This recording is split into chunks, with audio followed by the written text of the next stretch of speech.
Attention. Due to the nature of the films discussed, the Civil Gore podcast may contain adult language and themes.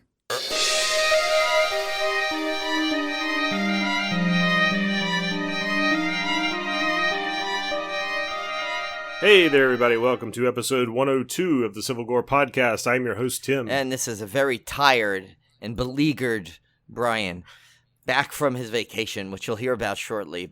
And of course, in Civil Gore fashion, we have a massive show today. Yeah. We had kind of a surprise this show. We had a surprise interview. Guest wanted to come on to promote some stuff, and we were more than happy to have him come back on the show, Mr. Jimmy Dempster, who's one of our first interviews. Yes. And had a fantastic talk with him this evening. We'll have that right after our first chop, actually. Yeah, so it's a little different. I know it's our kickoff of our SUMMER SLAYCATION, but there is a little minor scheduling adjustment where we were originally going to do HATCHET and then HATCHET 2 tonight. We're just going to do a HATCHET, and 2, 3, and 4 will be in part 2. We're going to go old school Slaycation where we do the first movie. And I think this is a franchise that deserves that. I mean, even though it's only 4 right now, it deserves the initial offering deserves its own episode. Yeah, I think so. Even though the first 3 movies are almost one continuous movie. They are. They are kind of an extension of themselves, yes. But let's get right into it. We got a packed show tonight. So here's our first chop. All right, Brian, I know you're still working on your Twilight Zone project, but I did get one of my 40 Years of Terror films in this week. This was Shockwaves from 1977. This is, of course, shares the name of one of our favorite horror podcasts, the Shockwaves Horror Podcast, which, if you guys have not checked out, is utterly fantastic. These are industry guys that are pulling in industry... And gals. And gals, I should say. Yeah, fantastic. Rebecca McKendry is one of the hosts. And they pull in some fantastic guests. It's a fantastic, amazing... How many times can I say fantastic? I don't know. You're getting up there. If it was a drinking game, I'd be on the floor. So go check out Shockwaves, everybody. But also check out Shockwaves, the film. 1977. I don't know what it is about this movie that I somehow found it very appealing. I don't know why. It's got Peter Cushing, which may be part of it. Oh, that's probably part, yeah. And which I found out, Brian, and I texted you this, actually.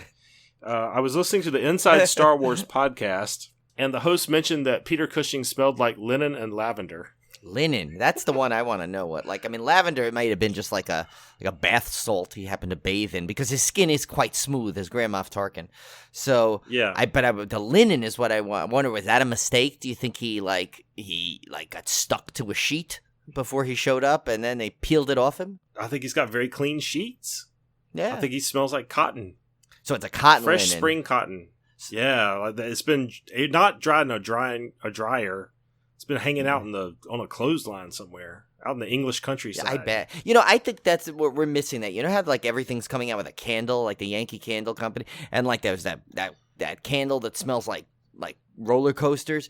We need to start coming out with a Civil Gore candle line of all these of our scented people, that we've come up with. Because so far we have Peter Cushing as lavender and linen. We got John Lithgow smelled like what? He said like a kind of a sandalwood and old library. Yeah.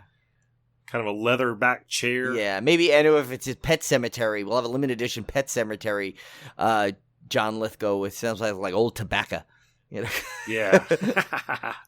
And I don't remember what we said Donald Sutherland smells I know, we're going to have to go back. Actually, Cody's probably knows. She could probably answer it for us. She's our unofficial, since she's our intern, she's also an unofficial archivist. And then you got to think, are you talking smooth ass Donald Sutherland, or are you talking about old wrinkly ass Donald Sutherland? I don't know. Yeah, there's a lot of there might be a whole Donald Sutherland line that needs to come out. Like a three candle set for whatever kind of Donald Sutherland you're in the mood for one evening. So anyway, Shockwaves is a strange, odd little movie. This is getting the jip of a lifetime for this movie description. This movie is getting an intro it does not deserve. Yeah. But it does have Peter Cushing in it, and he plays this guy on an island. I don't know how to best describe it. Well, let me start at the beginning. So there's a group that has chartered a boat, and the boat is commandeered by some incompetent crew and captain. And they end up getting lost, and the sky gets really weird. There's this weird yellow filter over the lens, and weird things start happening, and they wind up getting marooned on this island. And unbeknownst to them, but notes shortly, they are being attacked by water zombies. Yes. Not only water zombies, but Nazi water zombies. Oh my god, that's a whole nother level of water zombies. Yeah, so these are undead zombies that wear these cool, like, goggles. I don't know what you call them. They're like aviator goggles. Oh, the yeah, real like dark ones. Restoration Hardware used to sell those. Yeah, I know super exactly cool. what you mean, yeah. And so all these Nazi zombies are coming out of the water. And for some reason, like, this must have been hell to shoot because this whole film is basically in the water. The crew's in the water. The zombies are in the water. There's tons of shots of the zombies walking underwater on the ocean floor, which I thought was pretty cool. And the score is fantastic. And it has this gritty, it has that gritty late 70s feel to it. So you combine all this together. You got cool looking water zombies. You got zombies underwater. You have Peter Cushing. You've got this really creepy score. It just adds up to something that's more than the sum of its parts. I really like this one. And I don't know why. I can't put my finger on it because the plot wise, it's just kind of nothing. It's just people get shipwrecked on an island and they get offed one by zombies. It sounds pretty mundane, but there's something about this movie. It all adds up to something really kind of cool to watch. So I would highly recommend it. Shockwave. So it's not just a horror version of Gilligan's Island. No. Okay. And I did read that Peter Cushing his role was exceedingly short. Like he shot it in like 15 days or something. Oh my god. So this is I guess pre-Star Wars, I guess. Yeah. And so I guess, wait, when did this come out? 77. It came out in 77.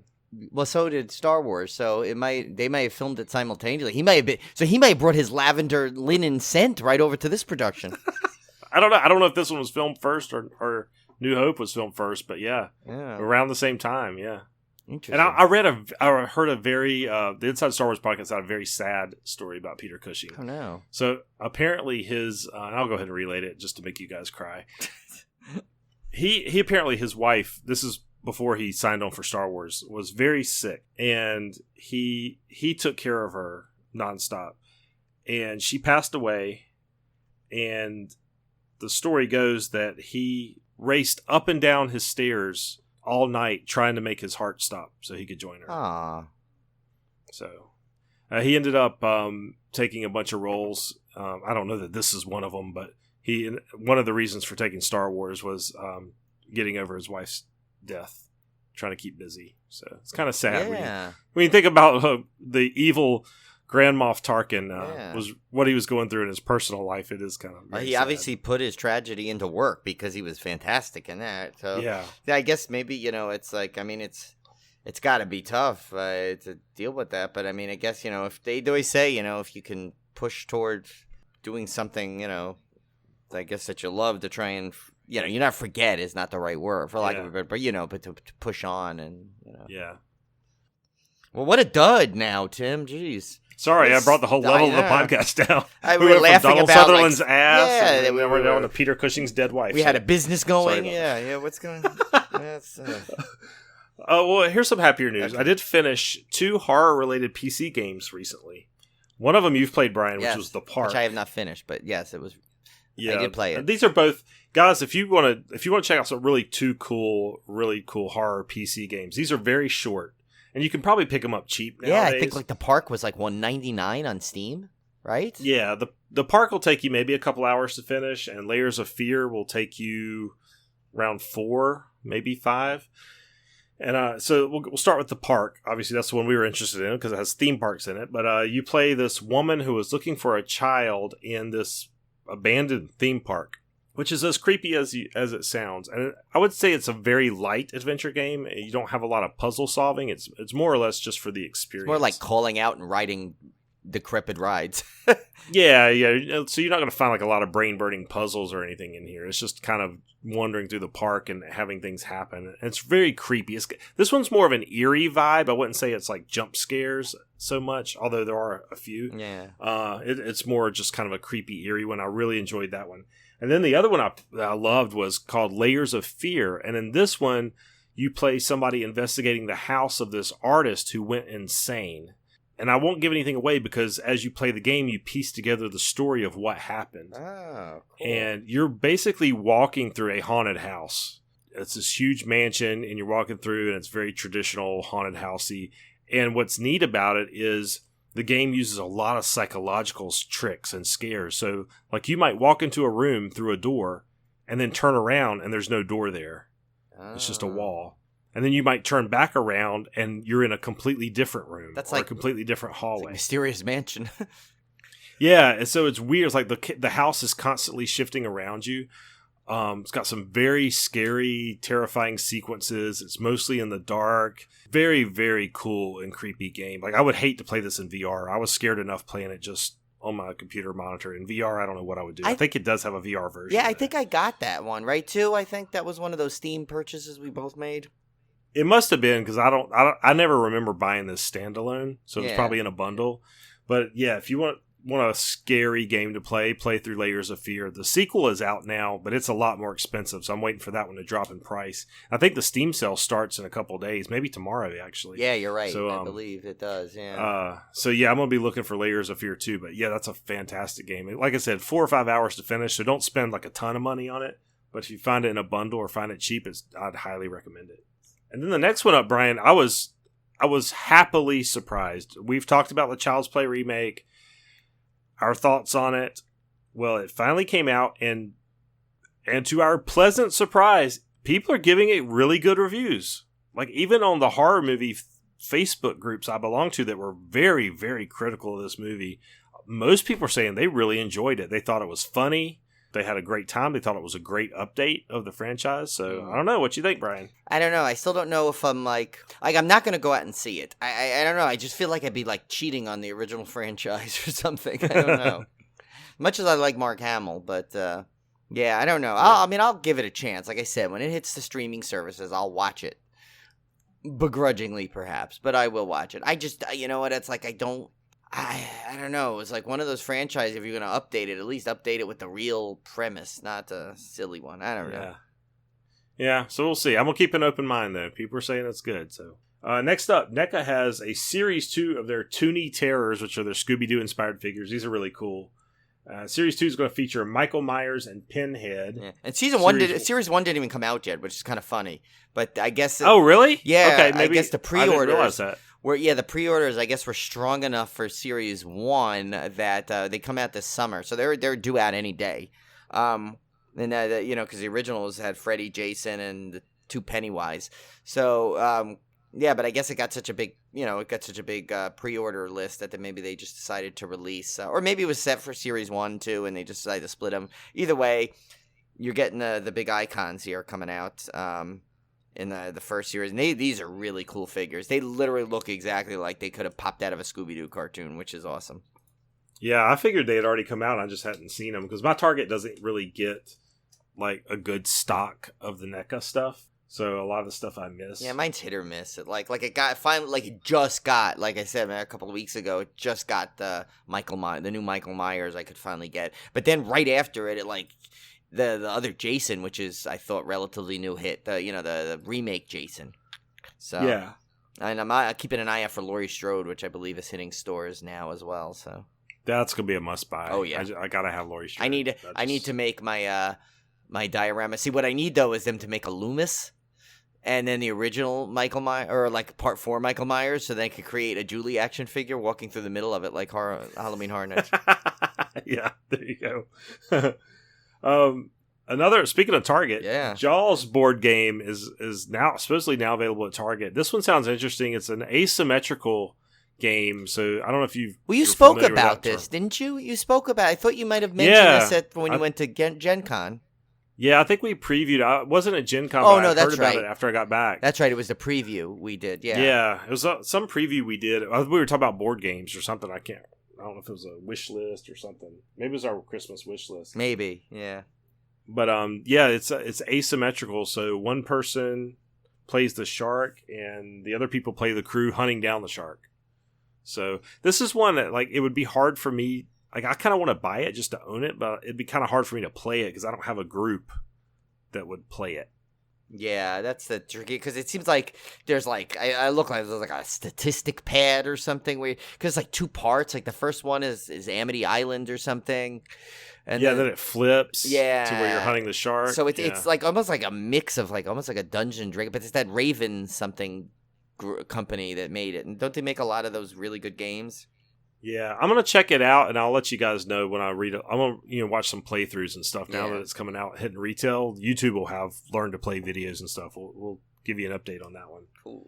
And Brian, I'm gonna let you take this one because there is a new maze announced for Halloween Horror Nights. It sounds absolutely incredible. Yeah, it's called Yeti: Terror of the Deep, and apparently it's from the creators that made our favorite Swamp Yeti fake little movie from Slaughter Cinema. Yeah. So it's kind of in that style. So I'll read to you the description. It says, deep in the remote tundra of the Yukon, loggers and trappers seek refuge from the frigid grip of an Arctic blizzard. That's what it said. Frigid grip of an Arctic blizzard. It was probably a frigid group, too, once they got out. Yeah, right? Or the Yukon. I made a typo.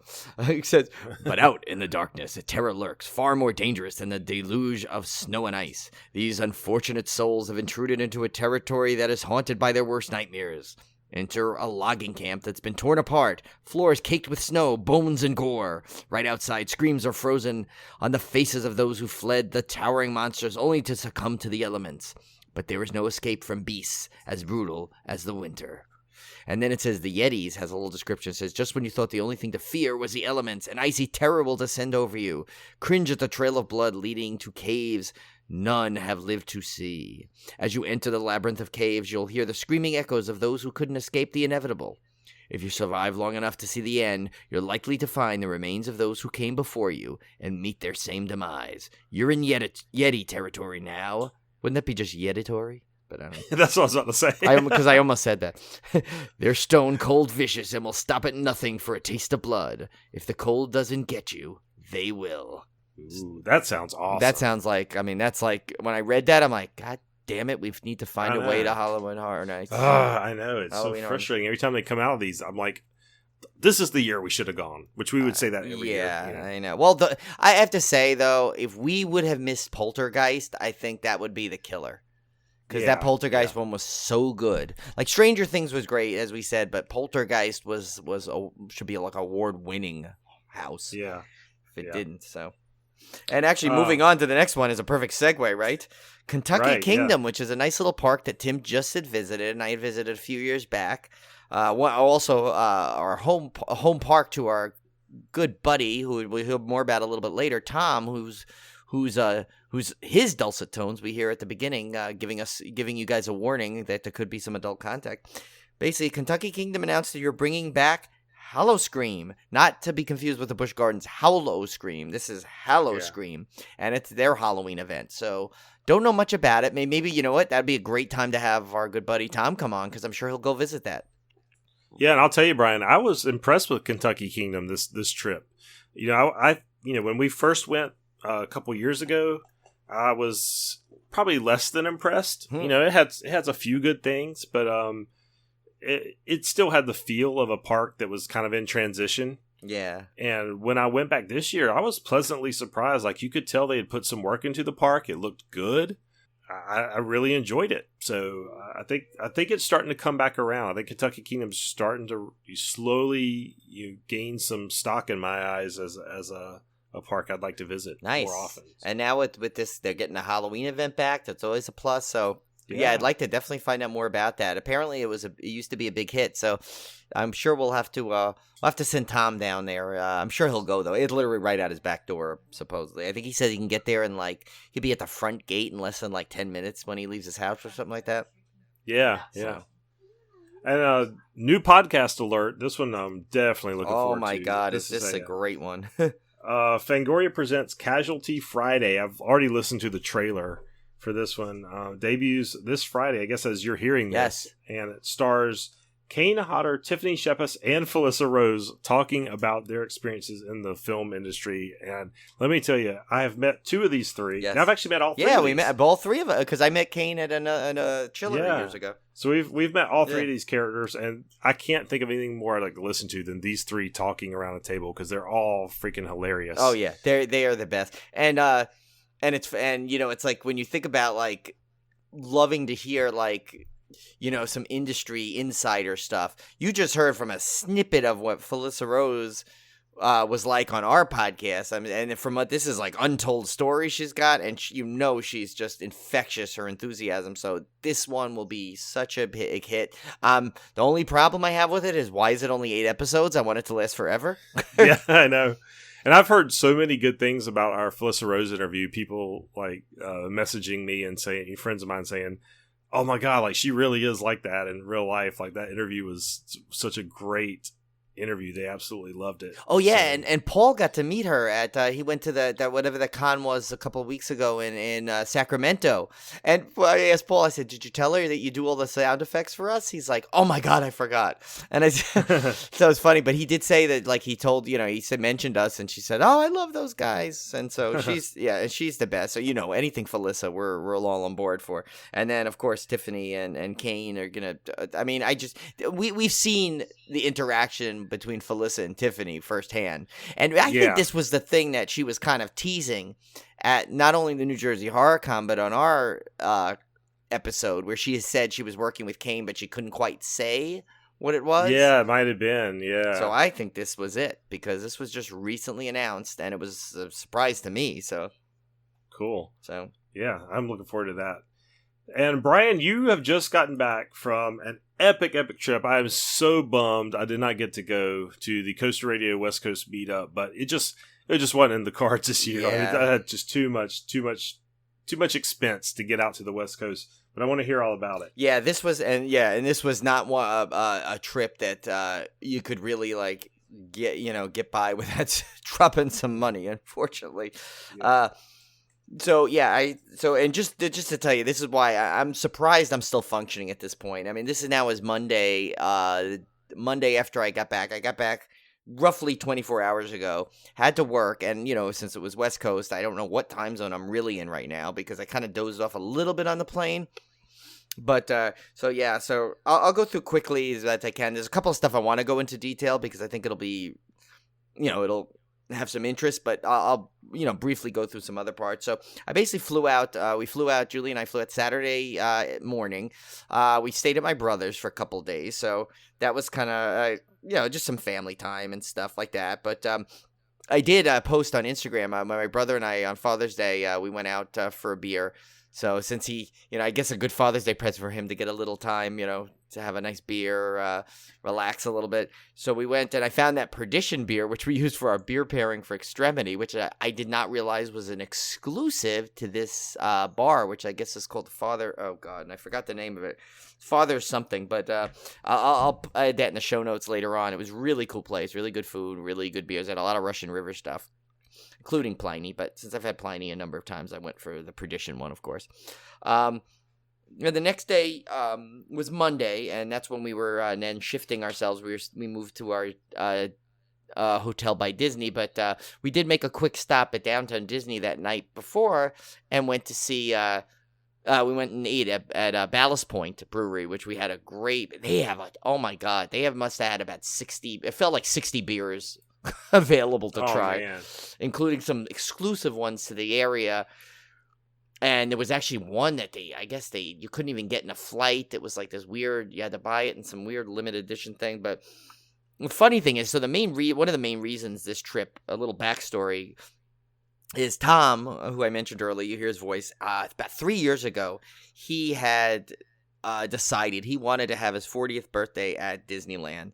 And, he said, look, it's my favorite place in the world. I want to have that. And then he said, basically, anyone like, in our group of coaster friends and stuff. And then some, basically he said, he basically wrote in his post, here's the kicker. You're all invited. Now, this was 3 years ago. And the funniest thing, while we were on the trip, that post popped up. And now 3 years ago, mind you, we didn't know if Star Wars Galaxy Edge was going to be finished, who was going to be there, what we were going to do. And Tom read this post to us, and literally just about everything on his list happened. He even said, maybe nice. We'll tour the new Star Wars land, because it didn't even have a name yet. Or maybe we'll ride Haunted Mansion. Well, we did all that with him. So it's kind of funny. And actually, it was funny. We weren't supposed to meet up with them till the following morning, and we actually ran into them. They were on their way coming through downtown Disney going one way, and we were going the other. So we ran into him a day early, which is kind of funny. But the big news was we actually managed to have 2 reservations for Galaxy's Edge, which I'm sure everyone has been heard about it. Whether you're a theme park fan or a Star Wars fan or Disney fan, you've probably heard. This is probably one of the biggest news in theme park and Star Wars ever, I guess. And so I'll give you a little overview. So our time on Tuesday was from 8 a.m. to 12. So it was the early slot. So that meant basically you could check in as early as 6 a.m. So we were literally at Disney's front gate at like 6 o'clock in the morning, which at that point was still probably 9 o'clock to us. I think we were still on New York time. But let me tell you, everything you've heard about it, I mean, you've probably heard, it's so realistic, it's not like Disney and all that stuff.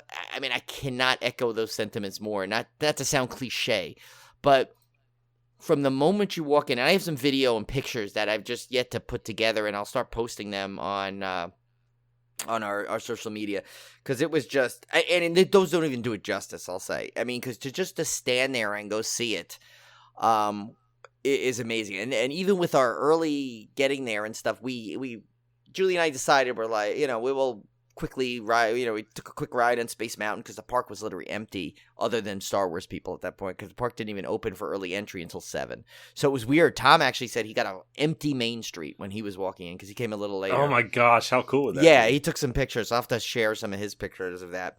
But so a little bit Galaxy's Edge is so we wanted to get into Oga's Cantina. Our priorities were Oga's Cantina, of course, Smuggler's Run, Millennium Falcon, and really get to walk around the land. And since the way they do it is it's in 4-hour increments, but the later times you're in there with some overlap. Like we basically had 8 to 11 before the next group came in. Our time was 8 to 12, but it was 8 to 11. We had it to ourselves. And so we got online for Oga's. It was the line wrapped around like through the whole entry to the play. We were like, this does not look good. And granted, it's 8 in the morning and we're trying to get online for a bar. But what they did is they take your name, and they took Tom's name, and they basically text you when it's ready. So we got in about, we did the ride, but I'll get into that a little quickly right after. So we went around, we got the line in. About an hour and 10 minutes we got in. And Oga's Cantina is so fun. It's like basically a tiki bar in space kind of thing. And by the time we got in, they were just.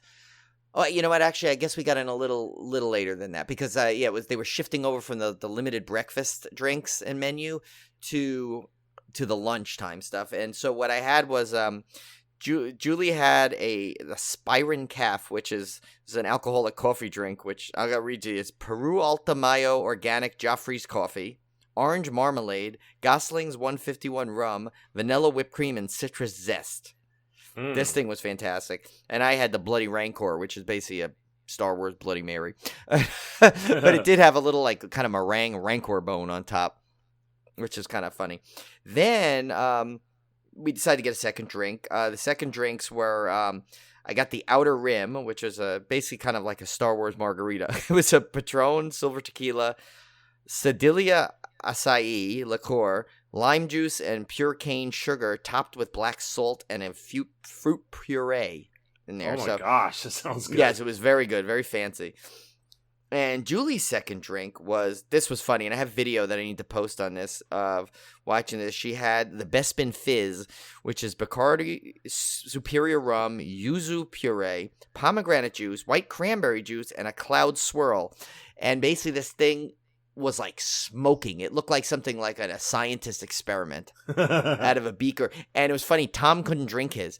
Because it was like went to sip, and I guess he was saying, well, here it goes. And as he said it, so the thing goes right up your nose, and he was, it was pretty funny. But the drink was delicious once you figured out how to do it.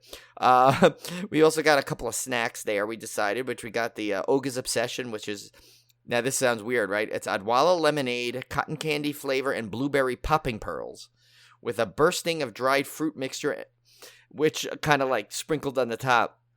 So I was eating like a really fancy Jell-O. It was really weird with a little bit of like kind of candy on the top, which it was pretty good. It was tasty. It was unique. But then we got the Batu Bits, which was kind of like the most elaborate, one of those kind of like those Asian trail mixes where you get the wasabi peas and the Yeah. rice cake. But there was some stuff in there that I never quite had, and it was phenomenal. It was like I can't even describe what it was, but all the flavors in there mixed was one of the best bar snacks I ever had. And then Julie couldn't resist because she likes her pastries in the morning. That we got the Mustafarian lava roll, which is basically a chocolate cinnamon bun, but it was really good. I know Julie and Kelly really liked that one. Tom and I were munching on the Batu bits mostly, but and then so of course one of the big things there is they were wondering blue milk. You can get the blue milk and the green milk from Star Wars, which everyone was comparing to the butterbeer. It was like the version of it's Star Wars' answer to the butterbeer. Well, let me tell you, after having butterbeer, Tim, you can attest, butterbeer is blows you away of how delicious it is, right? Yeah. Okay, so blue milk, basically, a first sip basically tastes like a frothy Tums. Ugh. And very chalky. It's basically a rice milk that's kind of frozen into like a slushy thing.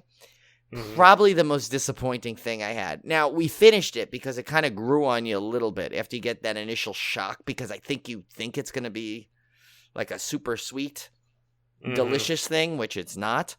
And but then later on, Tony wanted to try it on the second day we got in there. Our good friend Tony, he was there, and so he decided to buy me a green milk.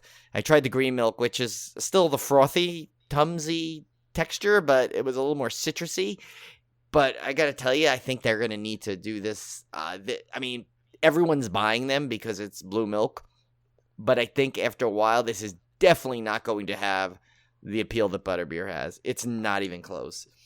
I don't like milk, so I wouldn't even be wanting to try this. Yeah, this is a rice milk, and so I guess the best thing is it was healthy. I guess healthy-ish, right? So, but that's so that's it. But then we decided, of course, I want to talk a little bit about, without giving spoilers away. I'm just going to give generic things of the ride. The Millennium Falcon. First of all, when you see it, I mean, as you've seen it in many pictures from the land, there is nothing like it. Seeing it in person, I mean, people say, "Oh, I had tears in my eyes." Well, I was pretty damn close because you just come around the corner and you see it, and it's just like, literally, it's like, it's like that scene when you see it in the original A New Hope, where you see it in the hangar bay. It's just hangar bay. And it's just outside, and you just see this, and it's like, holy crap, and just the regular ambiance of the land and the detail. It feels like you're literally on another planet. I mean, they've done such an amazing job of it, and so. Of course, we wanted to ride the ride. We ended up riding, I think I rode it 6 or 7 times total over the few days. Because a couple times we did single rider, which gets you pretty much right on into a flight crew. And, as they've mentioned before, you have 3 jobs you get. You're either 2 pilots, 2 engineers, and 2 gunners. Now, the funny thing is, a lot of people have been saying, oh, it's got to be pilot, got to be pilot. And while pilot is probably the most to do, because you're constantly doing stuff, I actually got to say the engineer was really fun. But I will say that probably the best moment ever in theme park history for me was when you're piloting, you're the right pilot, you control the hyperdrive. And you literally, they tell you when you need to pull that lever, and you pull it back, and then you go into hyperspace. There is nothing like it. It's like the ultimate Star Wars geek moment. I was just like, oh my God. I almost forgot to do anything else after that. I was blown away. And it was funny because Julie and I got pilot the first time. And so we were trying, and it's weird because the right pilot goes up and down and the left pilot goes left and right, which is not the way that ship flies, of course. Yeah. As EB always jokes. But, after a while you get used to it. You're sent on the mission. It's really fun. Gunner, you basically are just told when to shoot TIE fighters, and you can do a manual one, so it's a little more challenging. And the engineer, though, it's like every time the ship takes some damage, you have to fix it. And it's like you're sitting in that engineer's seat. And this is why I started to really like it. If there's a thing, one time whoever was flying crashed the ship into something. All of a sudden you got a burst of air coming out at your head. All these lights start flicking. You have to flip switches and hit light. It turned out to be really fun. I really started digging the engineer thing. So if you get stuck with engineer, don't worry because you still have a lot of fun. And I think you really capture the whole story there. When you're piloting, you're just worried about not crashing. Gunner, you're like constantly firing stuff. But engineer, you kind of get more of the story. And one of the write-ups told us that the engineer actually does make a difference because if you don't fix the ship fast enough, it's more difficult for the pilots to really pilot. Huh. That's cool. Yeah, so it's really, really intense. And, the visuals on that are unbelievable. It's, it's not too nauseating for people that don't like simulators. Like Chris Rankin, our good buddy, he cannot stand simulators, and he said it was fine. He was fine on it. He didn't do it repeated times, but he said the first time it was fine. He did not get queasy or anything. So, yeah, I mean, it was just Star Wars Land's amazing. And I'll jump ahead quick to the third day where we actually did the Star Wars portion real quick because that was the day we got some character interactions, which was kind of funny because there's a whole sequence where Kylo Ren comes out of his ship, which is parked there, and there's a whole theatrical thing, but then they walk through the land. And EB kind of described it when we were there. Later on, Mike and EB were around, and EB was describing it really interesting how he was saying the characters there are not like Disney characters where, they'll walk around and usually just follow them to a spot where they stop to take pictures. They have a specific task, and they're walking somewhere and doing a job, and if you want a picture, they'll gladly stop to take it with you, but you got to stop them and ask them, which is pretty cool. And, I saw Chewie finally, and so I ran over and he gave me a big hug, and I took a picture with Chewie, which I'll post. And then I got to meet Rey, which I was all excited about. And I tried to say one of the lines to her. I said light the spark. And she looked at me and she goes, people keep saying that to me. I don't know what that means. It must be some off-worlder term, because I guess she's trying to say lay low that, the resistance. Because and the characters do interact with you. Like some of the townsfolk will be like, are you with the resistance of the First Order?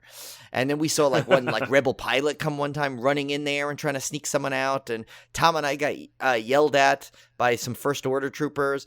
But at one point, the Kylo Ren and the First Order troopers came and they kind of started to question Tom about because he had his birthday button, and they kind of said something. And so Kylo Ren, I forgot what he asked him, but basically, the stormtrooper kind of said, what is that data pad? Meaning the phone. And then he said something. And so after they basically threatened Tom's life to throw him in jail, the stormtrooper turns around and goes, have a nice day, which we all started hysterical laughing at. So I took some stormtrooper selfies, and Kylo Ren literally actually physically, of course not harshly, but physically pushed Julian out of the way, and he's like, out of my way, so it was really the voice. Awesome. Oh my God, it was cool. It felt like that's what Kylo Ren would do if you literally interrupt him with trying to take a snapshot of his face, It was just amazing with that stuff. So I cannot recommend Galaxy's Edge, which now, as of time you hear this, it's open to the public, so no more reservations are needed, but apparently it hit capacity in an hour, but then kind of settled down. But there's, like I said, you're there, you want to jump on the single rider line, and I definitely recommend doing that. With all the shops are incredible and all the little foods, but definitely go to Doc Ondar's shop, because that's like Star Wars nerd heaven, because there is such cool props in there and little hidden things, and we actually conned the guy. I won't tell you where it is so you guys can find it yourself, but supposedly the Ark of the Covenant is hidden in there.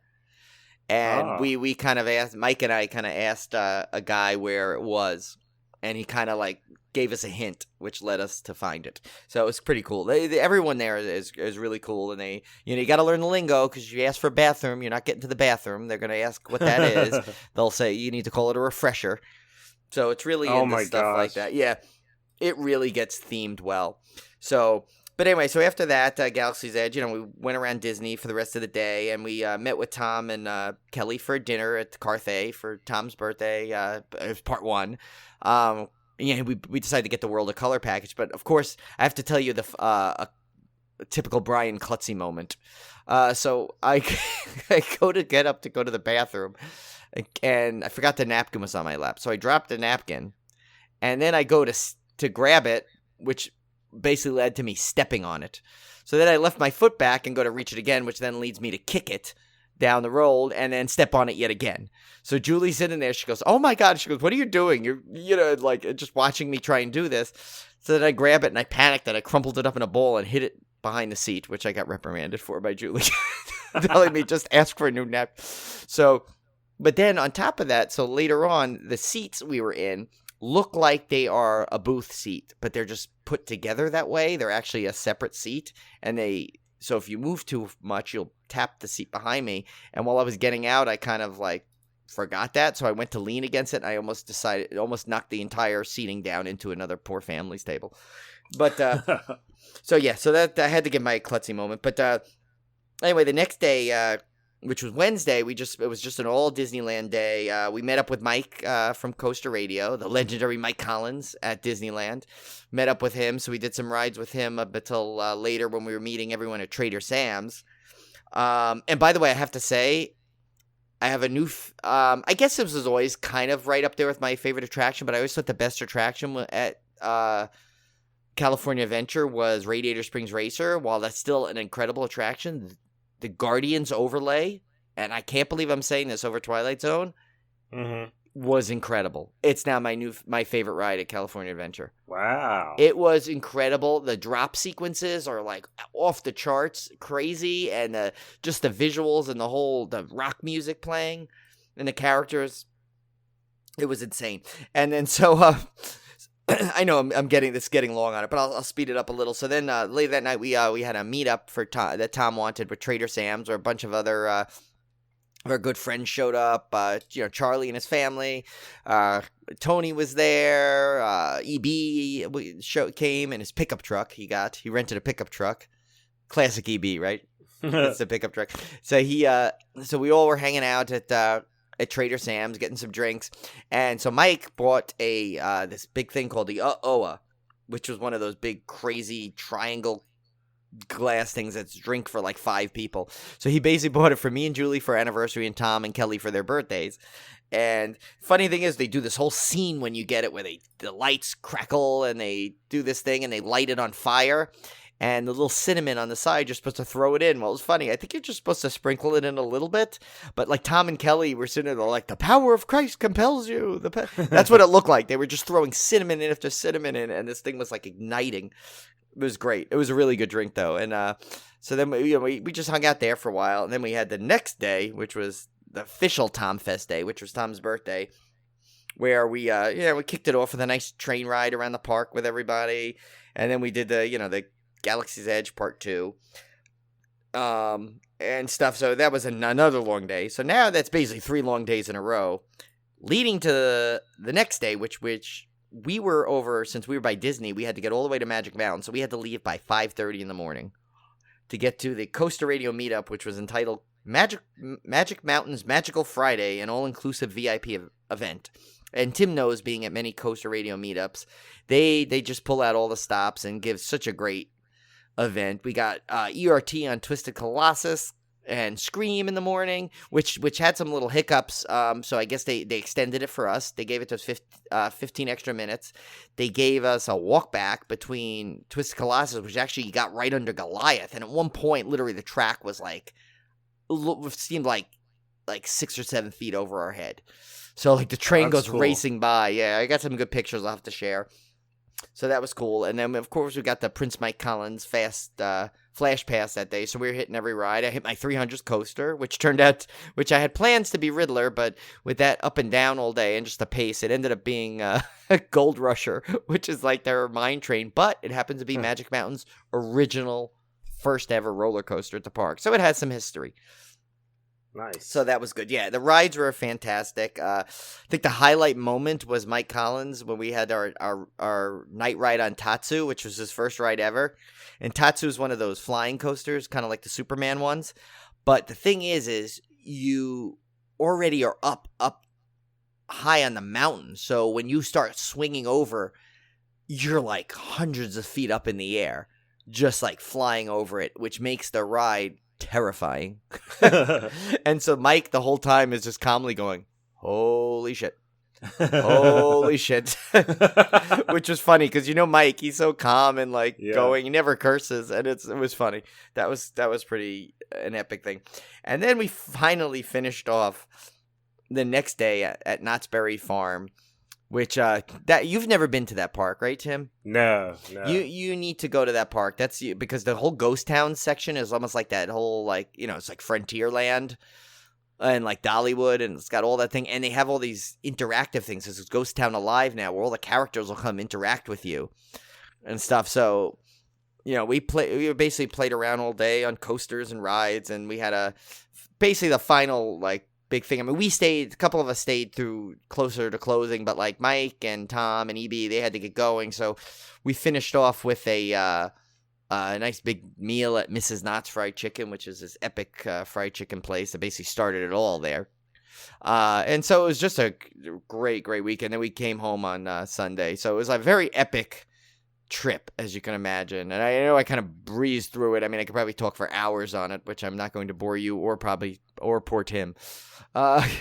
No, that sounds awesome. But yeah, it was great. And I'll promise I'll post some pictures of videos that I have. I just need to collect them because some of them are on my video camera, and some are on my phone. I just need to kind of get it all sorted out. But I will say it was great to celebrate with our good friend Tom, and for his 40th birthday. And Kelly just recently had her 40th birthday. And I did talk to her about coming on because, as you know, she's a professional cosplayer.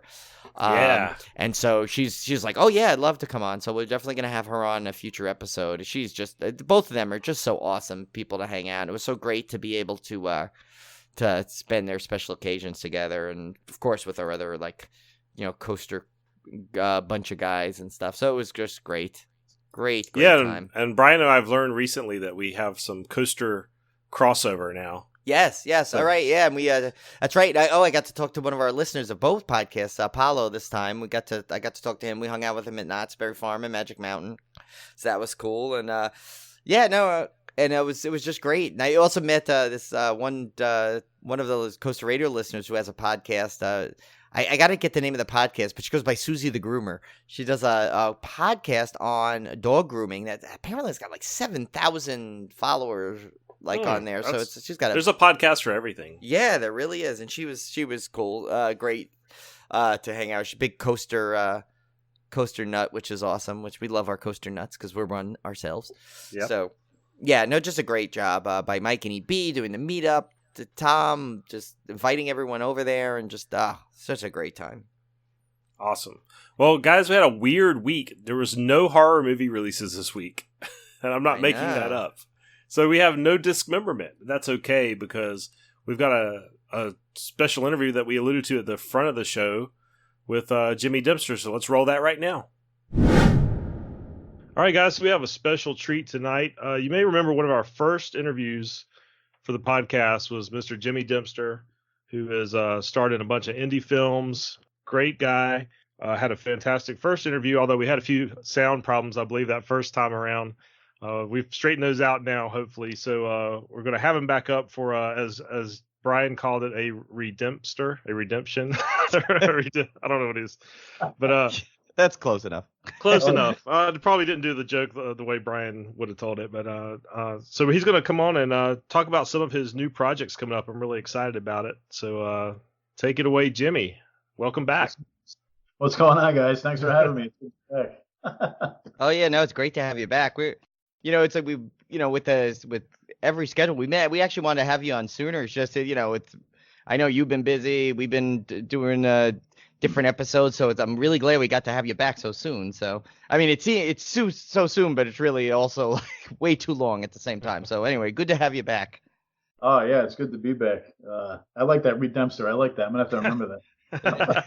You could use it whenever you need to. We have no problem. Like if you find a place for it in your career in any shot, just use it. Don't worry about it. It's yours.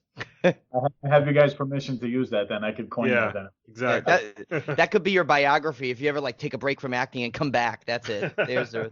Yeah, that's perfect, man. That's cool. So what you got going on, Jimmy? It sounds like you've been busy. Oh yeah, man. It's been a crazy. It's funny. The other day, I just told a guy I was doing an interview, and he goes, "Yeah, it's been crazy." And I says, "Yeah, it's been a crazy couple of weeks, and I'm just getting through the summer, and it's just it's been a crazy couple of months. It just time's flying. Like we were talking about earlier, you lose time. Right. Sleep is like I said, sleep's overrated. I mean, I hate to say that, but it's just hustling, man, hustling. I hear you. That's a good problem to have, though. Yeah, I guess it is. I guess I can't complain, but. Yeah, there's always just something going on, man. I always have to be looking for the next thing, Right. Well, it seems like you're like just we follow you on Instagram and all your social media and stuff, and it always seems like you got something going on. I mean, I know you definitely want to talk about Box, which has been huge for you, and that's been like touring all the circuits. So I know you want to let the audience know about that because that's a huge deal. Yeah, man, I'm glad you brought that up. That was actually a really big deal for me. That was one of those things where when we talked about it the last time, it was still doing the festival circuit. It was going all around, and I think once it started getting the awards and stuff like that, that's when we started getting phone calls, or I started getting people started calling saying, "Hey, I saw this project at our film festival, and I thought you were really good." Because it's the cool thing about it is it's like a one-man show. You know what I mean? It's just what is it, a 28, 30 minute? It's just under 30 minutes or something like that. Right. But it's pretty much all me. A lot of the projects I do, whether it's TV or movies, it's usually an ensemble cast, and I'll come in as like a co-star, or I'll do like, One Night of Fear, the film I did, I was, I guess, the male lead in that. But a lot of times it's an ensemble cast. This was like straight up me for one of the first times. Did you find that challenging to not have that cast support? Not really. I actually enjoyed it for a lot of reasons. It gave me a chance to kind of express myself a lot differently than I usually can. A lot of times I do a lot of the villain hardcore stuff, like the bad guy. I play a lot of really nasty characters. So this gave me the opportunity to kind of get out of that a little bit and, flex some acting muscles in a different way, Right. Show some emotion. I think, what is it, like a 30-minute short, there's not a lot of lines. It's mostly a lot of emotion. Yeah, and sometimes that could be, I'm sure, more difficult than having dialogue. Yeah, I've been asked about that too, and a lot of times I think it is. It's like you have to emote. It's easy. I think it's easy to say something, but to express it in facial emotions and stuff like that was kind of challenging. I dug the challenge. I don't want to get too comfortable. I want to always do something different. Yeah, I mean, and two, like like Tim was saying, it's harder. It must be a little bit harder when the emotion. And I mean, sure, if you want to portray anger, you can just scream or deliver a line loud, and and you kind of that's understood as anger. But sometimes a facial expression, if you want to convey anger, has to be really on the point, so it's believable. And I think he did that great. Oh yeah. I mean, it's definitely gotten a really good response. We picked up for the Kings of Horror Network on YouTube. That's where cool. It's been on there. It's been on there. I think it'll be 2 months. I think coming up in a couple days, sometime this week. I think it'll be 2 months, and it's already hit like 35,000 views. Oh, wow. Nice. Between that and the festival circuit, it's definitely got a lot of exposure. Actually, it's coming back around again too. With it's going to be in Indianapolis next month for Days of the Dead. Okay. So yeah, so it's still it's on YouTube and it's on the channel there, but it's still getting picked up for festivals at the same time too. So I'm more than happy to let it run where it's going to go. Well, that's where a lot of the fans see stuff like this, like, we were at that New Jersey HorrorCon. There was a huge film festival there, and a lot of stuff we discovered through that. So I mean, the festival, those cons and the festivals, that's where a lot of the hardcore fans are. And when they discover this stuff, they just let it and they run with it, and that gets some kind of that's almost like unprecedented exposure you can get from that. Yeah. Oh yeah. Because you got sometimes you got weeks, sometimes in some cases months you got of build promoting the show, and it's like, yeah, and I get it, because at the end of the day, I'm a fan. We're all fans. You know what I mean? So Right. I go to those things too. I don't necessarily go to watch my movie. I go to support, but I'm always on the lookout too. I'm looking for other actors, and because a lot of times there'll be usually a director, maybe a producer, somebody involved in the film at the festivals, and I go and I scout them too. I'll be like, hey man, I heard about your movie. I'm going to check it out. And then they say the same thing. And then you guys meet afterwards in the lobby. And then you talk about, and I think every actor has a list of people they want to work with, and a lot of directors are the same way. So have you got to do, has you had any experience with that you've seen someone that you want to work with and then you got to? No, I was going to say a perfect example of that is Brett Mullen. I saw his film Bombshell Bloodbath. I think when we were still living in Florida, it was like 2015, I think it was. And I dig the guy's style, and he's got that old school Argento, Fulci kind of look to his projects. And I was like, man, I'd love to work with that dude. And we ended up contacting each other. He saw some of the stuff I did, and lo and behold, now he asked me to audition for his next project. He says, I got you in mind for something, but I want you to read for this other character, just for ha-has, because he was looking at my demo and it's been updated since then. And he goes, I had you in mind for this role, but I'd like you to read for this other role. And I said, yeah, man, I'll read, no problem. And I ended up reading for the role of Vincent, and I scored that role for the new project he's doing now, Killer Babes and the Frightening Film Fiasco. Nice. Yeah, that's got to be one of my favorite names for a horror movie. Yeah, I want to hear all about this, Jimmy. So you gotta clue us in on what this thing's all about. That's such a kick-ass name, isn't it? I told him, I says, dude, once the name dropped, I says, you had me at the name, because that was something that back in the day, I'd be going through the video store looking at the titles and going, okay, Sorority Babes and the Slime Ball, Ballerama, and like anything with like Lynette and Debbie Rashan and all them, Chase Stephen Brooks, like all them. They're like, that's all the stuff that we grew up on, the sleazy 80s kind of cheesy stuff. But I was like, dude, you had me at the name. I wanted to be on board. And that's exactly the movie that went to my mind when I saw this title, because it's like, that's exactly like those long crazy titles with stuff that almost seems made up, but it's real, and they're usually awesome. So it's like, I can't, like Tim and I, when we heard that, we're so excited to see that. I'm looking, it's you're getting to work with some big legends in here, the Scream Queens there. Oh yeah, man. I was actually, I wasn't aware of that until after I was on board, and once I saw the cast, I'm like, oh my god, how lucky to be able to work with some of these people that, a lot of them are the reasons that that we do what we do now, and to be able to work with them is awesome. I mean, Lisa Wilcox, Linnea Quigley, like I said, Debbie Rashan, and then newcomers too, like the new Scream Queens of the new generation, like the Tiffany Shepard's, and she's on board that too. Emma Bellamy from The Strangers, Pray at Night is on there. That's what she was from. I saw that name, and the picture. And I recognize her. That's right. She was the one of the masked. She was the one with the blonde hair that came out, right? Yeah. Yeah, because I think she was at a convention I saw. That's cool. Yeah, no, and we actually, I don't know if you've met her before, but we got to meet her at the New Jersey Horror Con, and Tiffany Shepard, she's hilarious. That's got to be so much fun working with her. Yeah, I can't wait. We got some good stuff. It's still, like I said, it's in pre-production. It's in the early stages, but we're all good to go. We're just we can't wait to get to work, man. I've talked to a couple of people here and there, like Lisa.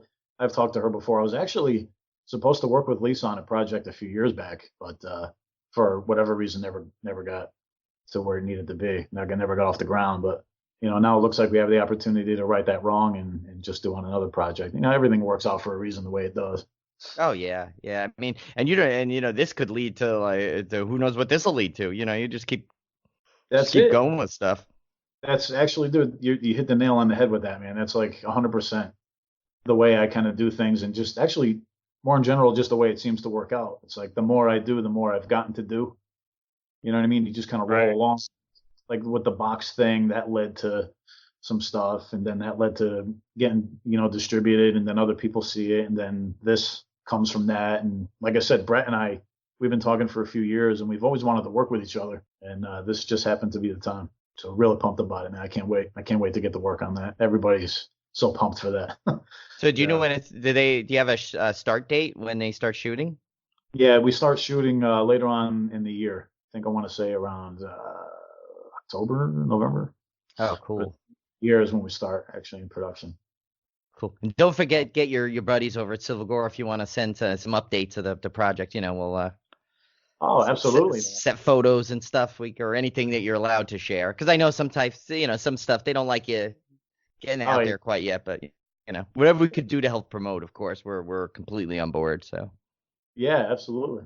For sure. I mean, we go back a ways. I mean, when I first started this thing, you guys were there. So absolutely. And you know me, I mean, I'm not really huge on the social media thing, but I know that it's a necessary evil almost in a way. You kind of have to do it. Especially us getting older. I don't half the stuff I don't know how to use. Yeah. It's sometimes a challenge to figure all this out. I was just looking at the poster for Killer Babes and the Frightening Film Fiasco, and it's got one of those classic 80s VHS artwork. I don't know if this is the final art or not, but it's the poster that's up on IMDb. It's freaking awesome. Yeah, it's a killer poster, like literally. No pun intended. Yeah, and it's literally got 3 VHS tapes on it. Yeah. So right Yeah. there alone, that brings you back to those Friday night video store runs.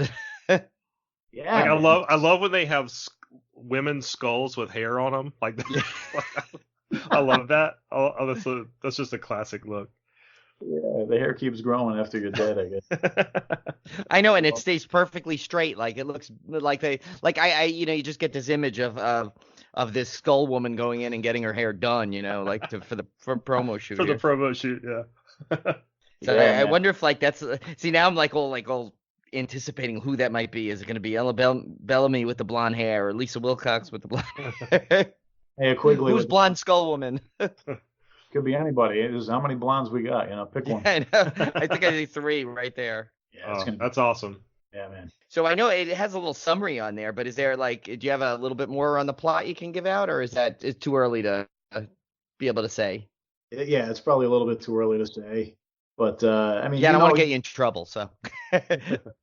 No, I mean, by looking at the poster and the cast that's involved, and I mean, everything pretty much from the poster and the synopsis. I mean, the kind of film, the conventions are going to be there. You know the kind of film you're in for. It's going to be like a nice kind of 80s throwback. It's going to have that look and feel, that score. If you've ever seen any of Brett's other projects, like I said, Bombshell, Bloodbath, Phantasma, he just come out with that Bloody Ballet. I think was the overseas title for that, the Bloody Ballet, which is a nice kind of Suspiria kind of throwback. His stuff is really good, man. Oh, cool. Yeah, I think I'm making notes actually while we do this. Sorry, I don't mean to be multitask, but I'm literally like kind of making mental notes here to make sure I check all his other stuff out. Oh yeah, his stuff kicks ass, man. I've been wanting to work with him for a while. So that's awesome. I'm glad you get to, because so many people want to work with someone and they just don't get the chance, and so I'm glad you got to embrace that. You got to be quick. It's tough. I mean, there's been times that people contact me and I'll be on board 1 or 2 other projects and I can't do it. But this is one of those things where it looks like it just happened to be the right time. It worked out. Nice. So you got anything else in the works that you want to talk about, or any other things you want to make sure you let our listeners know? Yeah. I'm not sure I can't remember if we talked about it the last time or not. I'm not sure what we were working on at the time, but just in case we did, I'll just say we did. I don't know. The a project we were working on called The Last One.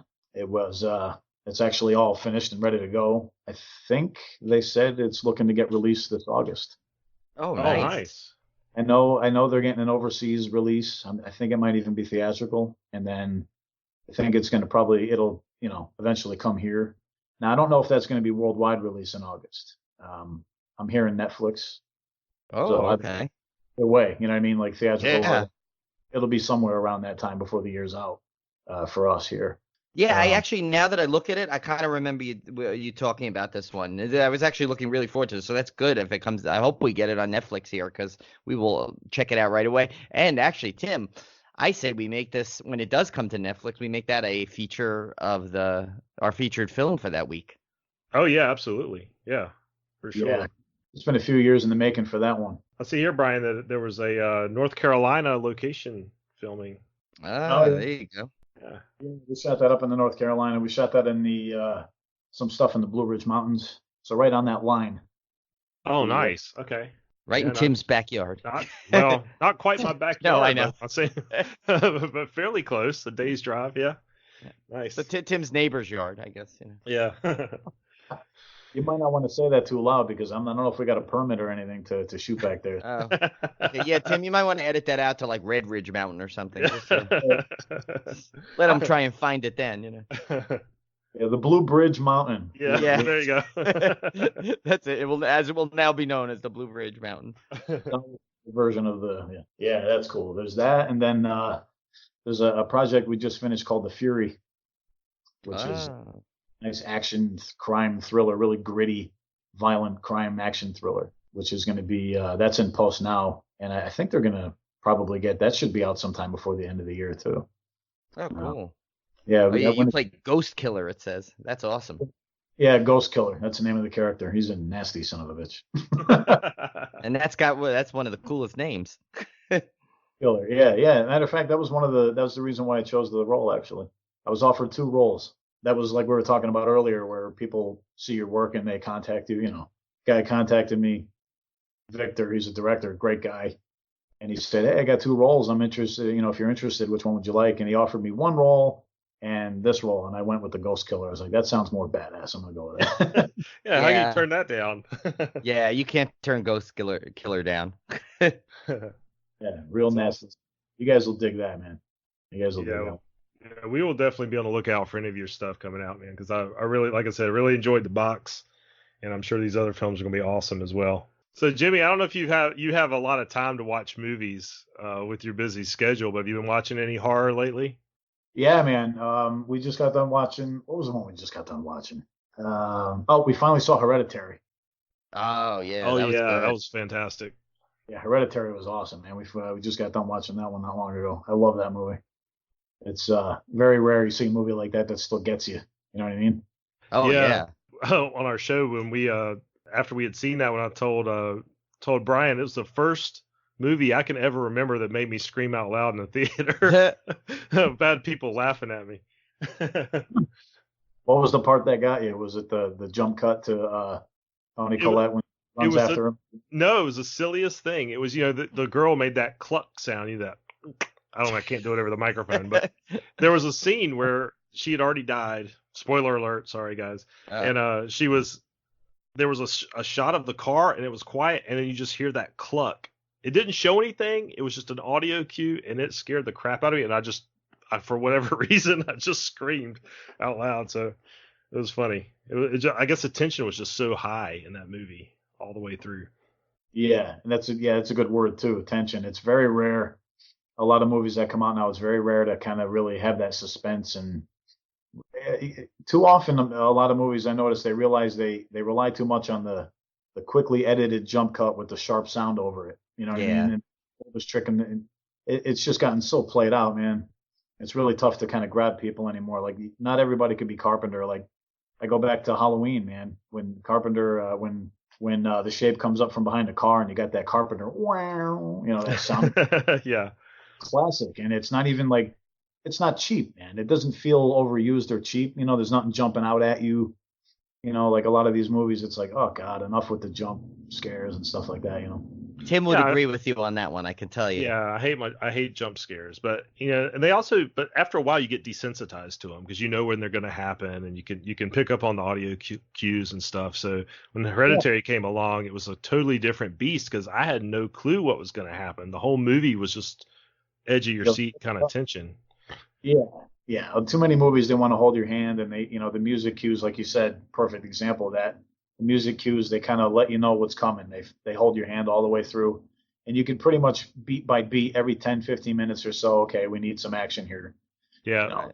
When it starts feeling formulaic like that, especially, it's even worse now, maybe even now that when you're kind of like, you see the behind the scenes aspect of it and you're involved in doing stuff like that. I do a lot of horror stuff, and I'm like when we were doing box, that's what we wanted to get away from. I was like, I don't want to do like cheap jumps every couple minutes or whatever it is. Let's try to rely a little more on atmosphere and story and art house type stuff with a little bit of grindhouse mixed in, some grains. We wanted to experiment with a bunch of all the films that we liked growing up over the years, kind of try to fit them all into one as best we could. We didn't want to try anything too phony or loud bang. And there's a couple jumps in there, but hopefully they're earned. I've never heard anybody say like, "Oh, that was cheap there." Every time I've seen it in the theater at the film festivals, people's jump, once that box, boom. It still works, I guess, Oh yeah, no, I mean, well-placed jump scares are when they like you said, when they're not cheap and they're really meaningful, those are fine. You know what I think it is one of the common the complaints you hear about this new like PG-13 horror generation. Now there could be a great PG-13 horror movie out there. I'm not trying to knock that whole thing, but when I almost feel like they're playing for the teen crowd to scream, and I'm like, don't play for that. Just do a good movie and let that happen on its own organically. Yeah, that doesn't happen you're right. That doesn't happen too much anymore. And I get it in a way. They're looking to make that big opening weekend, and they a lot of these movies, they come out like every Friday. They're like exactly 89 or just under 90 minutes. They pretty good gimmick. There's like a wish upon or a box or not the not the knock, but there was a movie we saw recently with, I think it might have been Wish Upon. And to me, as far as I could tell, it was like a PG-13 Final Destination. It pretty much was. It was just with all the blood cut out and stuff like that. And I don't know. Yeah, I'm not a fan. Yeah, well, that's why I kind of like what like Jordan Peele and Ari Aster are doing. They're kind of like reinvigorating with just some good horror stuff modernized, and I like it. So it's speaking of Ari Aster, he's got his next film Midsummer's coming out in a couple of weeks. I'm really looking forward to that one. I'll be there for that because I know he's got a lot to prove now that Hereditary really, people were talking Oscar. Yeah. I agree. She got snubbed on that, but I mean, I'm not surprised. They do it every year with the horror. Yeah. One thing I really was proud of Hereditary for, though, is that it's not easy to take a very slow burn movie like that and make it a hit with the mainstream audience, because they want quick action and nonstop and everything fed to them. So when you get a mainstream or a horror movie that hits the mainstream like Hereditary did, but it's still a slow burn, you've really pulled something off there. Yeah, and it's funny too, man, because a lot of the marketing tool behind that was the scariest film since The Exorcist. And I mean, come on, we've heard that forever. We've heard that. You know what I mean? It's like that's the go-to. And I happen to agree. That's probably my go-to. But I mean, it's gotten overused over the years. A lot of people say, it's the scariest film since The Exorcist. It's like, yeah, they beat you over the head with it. But this was one of those rare movies where I didn't see marketed a lot. I mean, I should say I didn't see trailered a lot either. So I really didn't know what to expect. And that's so rare, man, nowadays, where you can't hide from a trailer or any information about a project if you tried. It's everywhere you go. It's everybody you talk to. If you're watching something on YouTube, there's an ad that pops up before you're watching what you want to watch. You know what I mean? Or they got the things, 6-minute trailers, 10-minute watch the first 10 minutes. It's like, it's crazy. So they have trailers for trailers now. I mean, it's like teasers for the teaser the next day. Like, we're going to show you a 2-second clip of tomorrow's 30-second trailer. I'm like, oh my God, already. They can't help themselves. And sometimes they get it right. Like a lot of times they'll just show you just enough. Like back in the day, I think I'm going back a little bit now. Like a good example is a trailer for the teaser spot they did for the 98 Godzilla or whenever that came out. Paul and Emmerich, whatever it was. They had the scene in the library they shot, and then the foot comes in, crashes through, and you're like, ooh, and everybody went nuts. And then same thing with the new Godzilla. They had that shot of the guys jumping out of the airplane and the flares going off. Everybody went nuts. They're like, oh my God, this looks so great. And then boom, you cut a couple months ahead or whatever it was, and the trailer comes out and they give away everything. They show all the money and explosions and this, that, and the other thing. And it's like, I think a lot of pride, they're just showing way too much. And I think they think marketing thinks that that's what's going to get people in. And by the time you go see the movie, if you go at all, you feel like you've already seen it before because they show all the good stuff. You're just waiting for it to happen now. You're not I agree. Like Exorcist, you look at those old, you look at the old TV spots and the trailers for The Exorcist, man. That's just, they show you nothing. They just show that zoom toward the door and then and then that's it. And then you're like, what the fuck was that? They need those. Go. Yeah. They need those old school Hitchcock trailers where he's like sitting there eating dinner and he'll just be like, come in and let me talk to you about my latest picture. That's what you need, like those again. Yeah, like they're just walking around talking about what horrors happened in this house, son. Yeah. Oh no, let's see. And then, it's like the greatest thing ever. Yeah. Those were, I guess, the days, but it's I think it's real tough to get your project out there marketed properly without people going crazy over it, because you're on social media, you see the trailer pop up in your feed, people are talking about it, and how many people go nuts for shows too. They're like, I didn't see the show yet, so don't spoil it.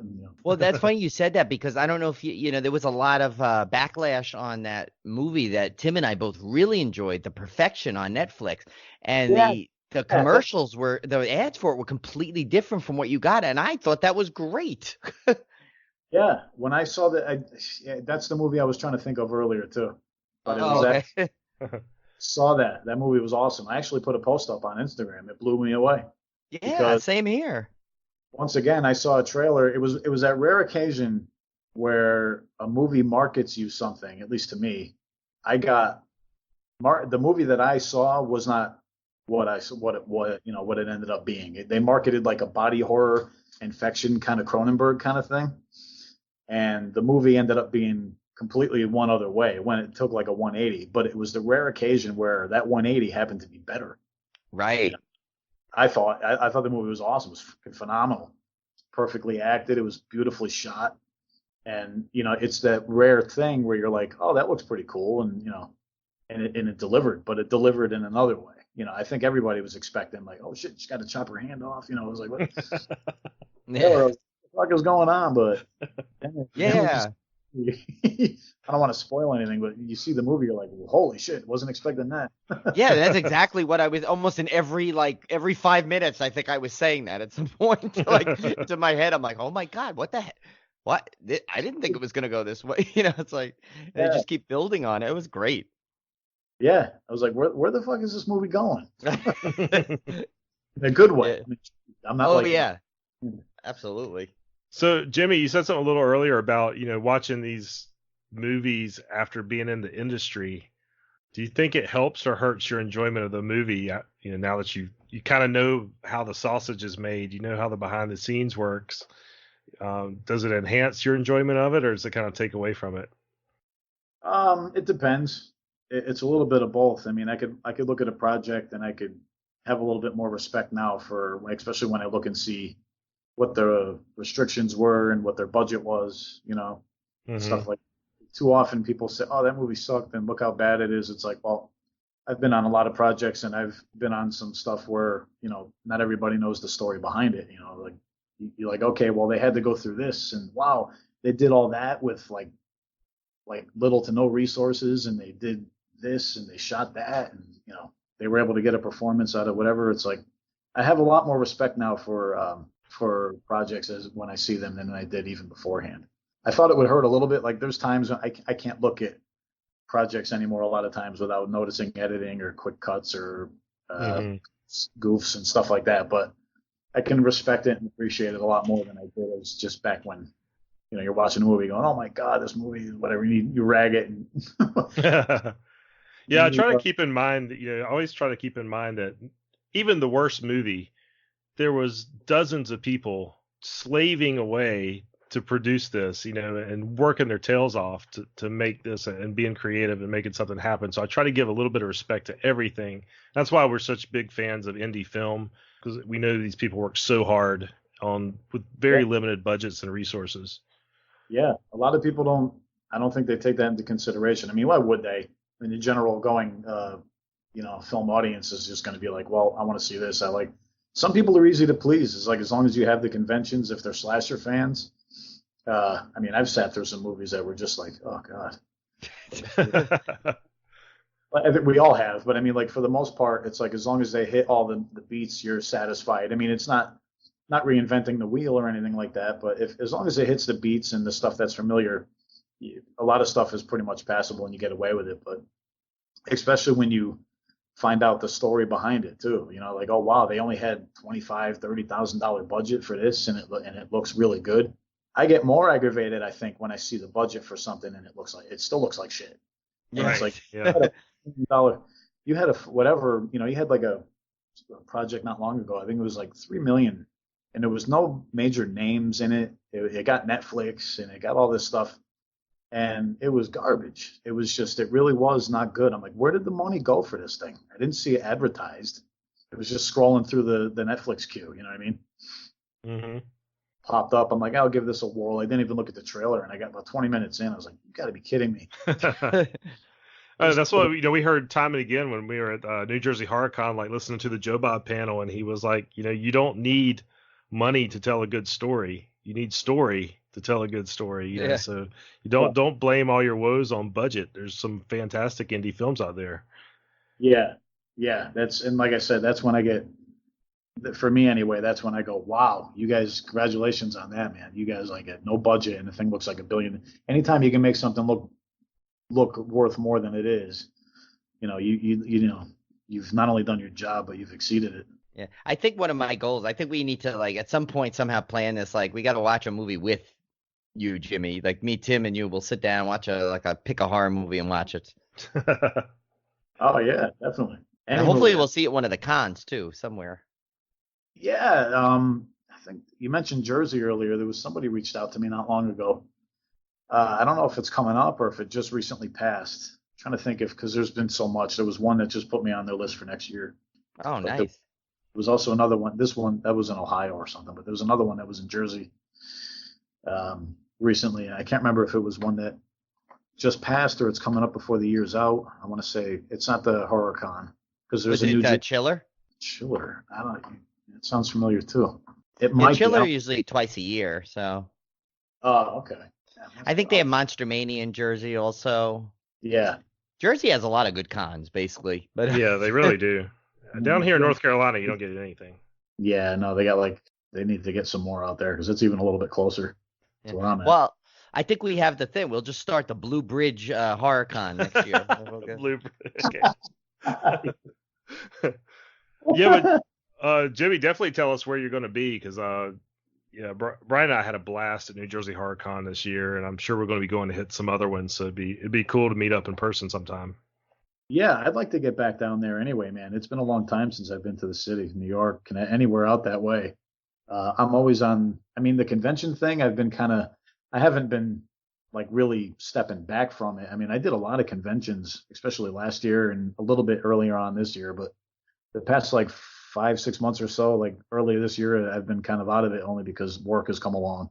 And whenever that picks up, you have to kind of like a lot of times you'll go to a convention and they'll advertise guests and all of a sudden at the last minute they can't make it or whatever. That's 99.9% of the time due to a schedule conflict for the project. But yeah, I mean, there's been a few that have reached out. I've reached out to a few other ones, and I definitely would love to come up that way again for a show. We definitely come up and see you. Yeah, that'd be great, man. I'd love to do that. We could do an on the spot thing. Oh Yeah, absolutely. sure. All right. Well, anything else you want to let our listeners know? It was great having you on again, Jimmy. Good hearing from you. I know we keep up on Instagram and that kind of thing, but it's great hearing from you in person again. Yeah, man, definitely. I love chatting with you guys. You guys are cool. I mean, it's just fun talking horror with you, because it's for a horror, someone who's in the genre and who's a fan of the genre. Always just are great to talk to. Just even if you BS, you got nothing particular to talk about. It's a bonus with you because you had some great projects to talk about, some great stories, and then we just got to talk what we liked in horror with you, which is great. Oh yeah, yeah, and I mean it's such a good community too, man. Very loyal. Everybody's when I do the conventions and stuff like that, it's always cool to meet. But that's my favorite part of being there. I'm hardly ever sitting at my table. They're like, "Oh, you want to do a panel?" I'm like, "Yes, fuck yeah." I want to do all the panels. I want to because it's not just good promotion for you and what you got going on, but you also get the chance to like to do this to talk to other people who are extremely like-minded and they're into the same shit you're into. They want to find out not what's going on, but they you talk horror. We could talk horror all day. Oh yeah. Yeah, I'm on. You guys know I'm on Instagram, Real James D, and then Box is on the Kings of Horror YouTube network now. You can just watch that. You just go on the Kings of Horror on YouTube, and it's right there. I think it's still at the top editor's choice. I think it's like still 1 or 2 or something like that. Oh, awesome. And the Killer Babes and the Frightening Film Fiasco. That's got the Facebook page I just put up too. You can follow that. Check that out. It's still doing that as we speak. Yeah, man, that'll be on there. Like they'll post updates and stuff like that and cast and as it moves along. So anything they put there, I'll try to reshare on my page as time goes on too. But yeah, you'll definitely hear it there first. Okay, cool. And yeah, we'll definitely share that from your anything you want us to and from that the movie site too. Cool deal. Excellent. All right, man. We'll take care of Jimmy, and we will. I'm sure we'll have you on again in the future. Future. Absolutely. We have to have him on. You're welcome on any time. As you know, you just got to give us a time, and we'll make it happen. Bada bing. Sounds good. All right, so that was great. Jimmy's always great to talk to. He's a huge horror fan, just like we are, and it's really cool that he's getting to work in the industry that he loves. Yeah, and he's like just such a nice, humble guy as you could hear. Like he appreciates everything that comes his way, and he's busting it out there. Just making some great stuff. If we've mentioned them all on there before, and he's mentioned them in that interview. Box, definitely check out as he gave you the spot, and we'll post that in the rundown too, just to give you the links to that stuff because he's just we're big Jimmy Dempster fans, and he's just a great guy to talk to. Yeah, he looks scary, but he's not at all. He's really cool, dude. Yeah, and even when he plays, what was the character he played? Like, Ghost Killer. Ghost Killer, yes, yeah. Ghost Killer. Especially when he plays Ghost Killer. So, let's get right into the kickoff to our Summer Slaycation.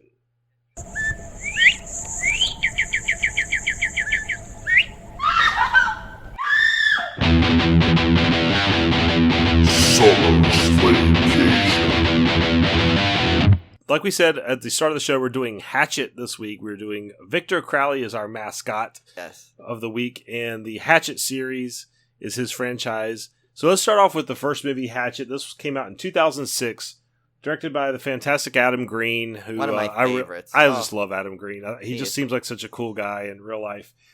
Starring Tony Todd, Kane Hodder, and Joel David Moore, among others. So fairly big cast in this movie. The synopsis is, when a group of tourists in a New Orleans haunted swamp tour find themselves stranded in the wilderness, their evening of fun and spooks turns into a horrific nightmare. So, of course, Kane Hodder plays Victor Crowley, who is And Thomas Crowley. Actually, yeah, you're right. He has some Dual fantastic role work for Kane Hodder, yeah. And he's got some good dramatic chops in this. He really does. Yeah, I was noticing that when I was rewatching the movie. So I watched Hatchet 1 and 2 today. But yeah, so Victor Crowley is the supernatural slasher killer, if you will, in this movie. And what I really liked about this film is it makes no attempts to hide the fact that it's a slasher throwback to Friday the 13th and all those great 80s franchises that we grew up with and Halloween. And Victor Crowley is right from the start. He's known as a ghost.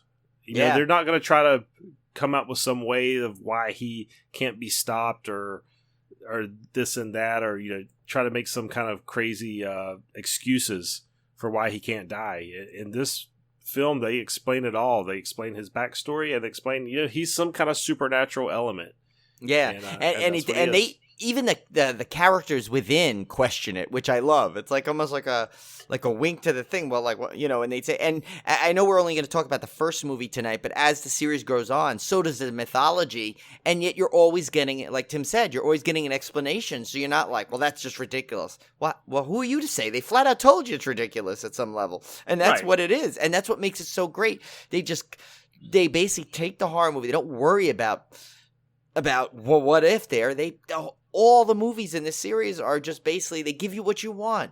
Great kills, funny lines, tons of gore, and just a really, really great horror series. And this one starts off with this one definitely starts off a little more like the traditional type, but it with a little more setup. But let me tell you, like Tim had said, it's almost weird to do because the first three are almost one long movie because they all take place over I think 2 days? Yeah, like a few days, and they seamlessly cut right into one another. Yeah. And Adam Greene he's a horror fan. I mean, he's a huge horror fan. He made a movie that he wanted to see. And that's why you get so many things like horror fans really enjoy. And you can really tell. One thing struck me, Brian, when I was watching this was I was trying to figure out, because I remember the first time I saw Hatchet, and I thought, wow, this is so much better than the normal slasher clone that I typically see. And why is that? So when I rewatched it today, I was trying to figure that out. And I think it's because it just comes down to elements of these slasher clones that we don't like. He avoids in this movie. Number one, he's got characters that are actually likable. Yeah. There's no characters in here that I didn't like.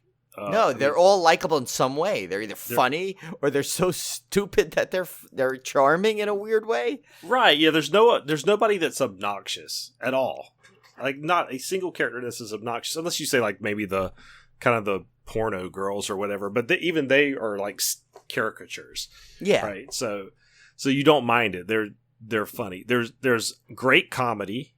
Yeah. There's some laugh out loud lines in here. And then you've got just over the top super kills. So like we always say with great horror comedies, you have to balance the comedy with some really, really good gore and kills to really make it work. And he does that in spades in this movie. Like, it's just, everything is just pitch perfect. Yeah, and I gotta tell you, Victor Crowley is a scary, imposing killer in this. You know, he's like a big hulking guy in like an overall with a, you know, obviously a deformed face with a big hatchet mark in it. I mean, I like that they didn't go with a mask. You know, right. They just went for the monster. Yeah, there was no you saw him from the second he appears. There you go, and there's no like.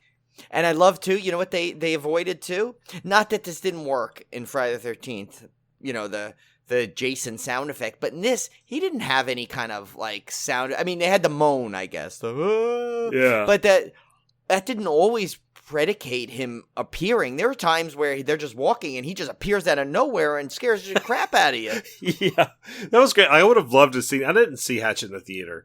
I would have loved to have seen it in the theater because I bet that was a riot. I mean, oh my God. Because of some of the jump scares and stuff in here, and some of the kills are just insane. Yeah, I mean, I only got to see Victor Crowley in the theater, which was great enough. But you're right. I would have loved to see the other three in a theater. But and the first one is so great because the backstory to it is done pretty quickly. You know, it's just a very simple backstory to lead it. And, you know, obviously as the series develops, you learn a little bit more to the backstory as they have to flesh it out. Because obviously, you know, you need to, which was good, is he paces the whole, the mythology perfectly throughout the series. And so, you know, and it starts off, you know, with a bang in there. And it's like, you know, you got everything that you like. He even captures like little things that you know you'd expect there. And like the fraud, like hokey, like, tourist company, you know, the tourist trap thing. And can I just say, even though he's got such a tiny role in this, Tony Todd, like every time he's on the screen, he's cracking me up with that whole, like, you know, with that hand gesture he does. Yeah. Yeah. He's fantastic at this. I was so happy with it. He had an expanded role in part 2, which we'll get to. Yeah, but because he was so great, even in his tiny role in part 1. Yes, it's Reverend Zombie. What a name, too. Reverend Zombie, yeah. I guess we should go we'll just go kind of lightly through the plot. I'm not going to go scene by scene in this movie because it's one you should watch. And plus, like we said, our Summer Slaycation tends to be more of an overview. It's not really meant to be a deep dive. But so basically, you have I'm trying to get these characters right here. We got Joel David Moore as Ben. Right. We have Amara Zaragoza as Mary Beth Dunstan. She would be replaced by none other than Daniel Harris in the sequel as the same character, which is what's funny is they actually kind of are really close the way they portray it. So it's not very jarring at all, and especially when the second one takes place literally a second after the first one ends, and then all of a sudden you have Danielle Harris in there, and like you know, if you're not paying attention, you may not even realize at first. Well, yeah, these were 4 years apart, so I can imagine if I had not. Now, us being horror fans, we probably would have known. Hey, Danielle Harris was not in the first one, but for the average moviegoer, they probably wouldn't even be able to tell it was not the same girl. Yeah, because they kind of mimic the accent a little together. Dion Richmond plays Marcus. Kane Hodder, of course, we already said, plays Victor Crowley. Mercedes McNabb plays Misty. She's one of the adult film stars that is on the shoot with their. She's hilarious. The sleazy producer. She was actually, wasn't she in Buffy? I think she was in Buffy the Vampire Slayer. She was pretty sure. Yeah, she was in one of the Addams Families as a kid, but I'm not sure if she was in. Yeah, she was. She was in Buffy the Vampire Slayer. Oh, right. Yeah, there you go. And Angel. That's right. She was in Thirst, too. Okay.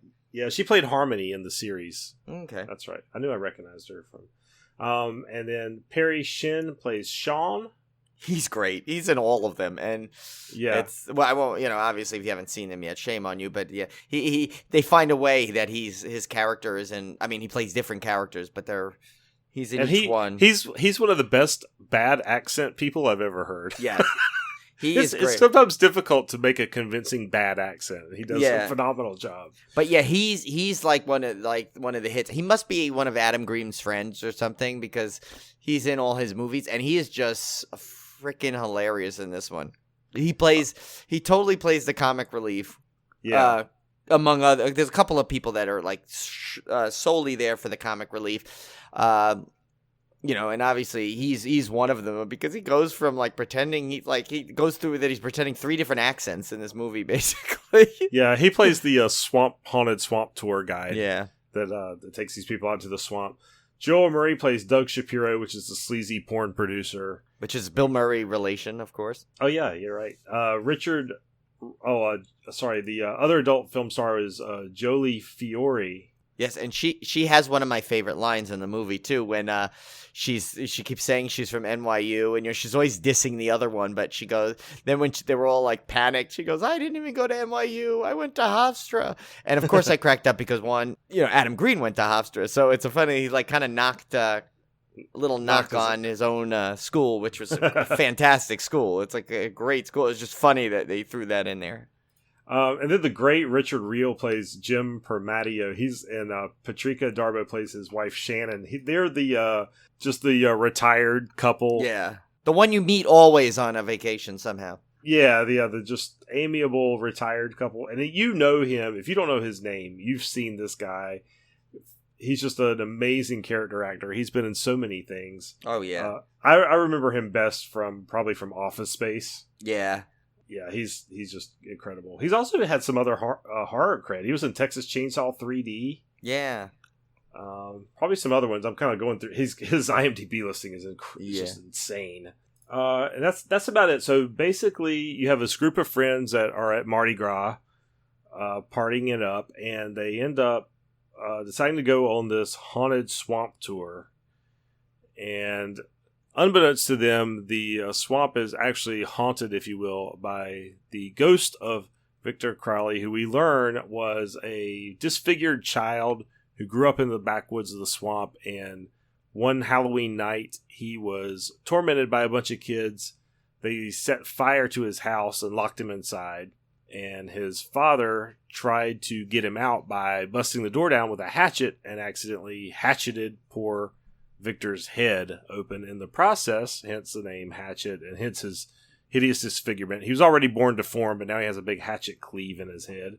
And so he's kind of known as a kind of a mythical person in these parts when fishermen and those kind of people go missing.